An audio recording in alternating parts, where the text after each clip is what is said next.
ماہی گیری ایک نہایت قدیم اور محنت طلب پیشہ ہے، مگر اس سے وابستہ ماہی گیر اسے خوددار روزگار سمجھتے ہیں، کیونکہ یہ کسی کی ملازمت نہیں بلکہ اپنی محنت پر قائم آزادی ہے۔ اس پیشے میں کمائی بھی اپنے اختیار میں ہوتی ہے اور آرام کے دن بھی۔ جدید ٹیکنالوجی نے جہاں سہولیات فراہم کی ہیں، وہیں کچھ سنگین مسائل بھی پیدا کیے ہیں۔ مثال کے طور پر مشینی جالوں کے استعمال نے مچھلیوں کی افزائش کو شدید متاثر کیا ہے اور نسل کشی میں اضافہ ہوا ہے۔ ماضی میں ہر جال ہاتھ سے تیار کیا جاتا تھا، جس کی آنکھ کم از کم 1 انچ رکھی جاتی تھی۔ یہ جال عموماً ماہی گیر عورتیں گھروں میں بنتی تھیں۔ جال کا مالک اپنی ضرورت کے مطابق لکڑی کا پھرا تیار کرواتا اور ماہر ناکھوا سے جال کی بنیاد یعنی کڑا بنواتا۔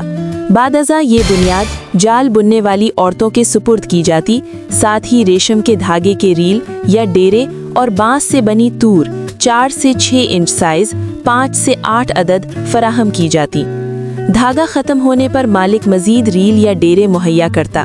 جال مکمل ہونے پر اگر ریشم کے ہاتھ سے بنے ڈیرے استعمال ہوئے ہوتے تو اجرت جال کی مقدار کے مطابق دی جاتی، اور اگر مشینی دھاگے کے ریل استعمال ہوتے تو ادائیگی ریلوں کی تعداد کے حساب سے کی جاتی۔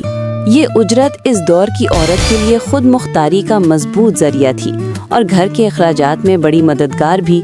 اگرچہ گھر کا بنیادی خرچ عموماً مرد کی کمائی سے پورا ہوتا تھا، مگر جال بنانے کی اجرت مشکل وقت میں کسی کے آگے ہاتھ پھیلانے سے بچانے کا باوقار سہارا بن جاتی تھی۔ ان دنوں نہ موبائل فون تھے اور نہ ہی تفریح کے دوسرے ذرائع، اس لیے جیسے ہی عورتیں گھریلو کاموں سے فارغ ہوتیں، طے شدہ گھر میں جمع ہو کر جال، دھاگا اور تور لے آتیں۔ جن کے پاس جال بننے کو نہ ہوتا، وہ فارغ بیٹھنے کے بجائے تور پر دھاگا چڑھاتیں۔ یوں ان کا وقت بھی بامقصد گزرتا۔ کبھی کبھار گھر کے دوسرے افراد بھی اس محفل میں شریک ہو کر جال بنانے میں ہاتھ بٹاتے۔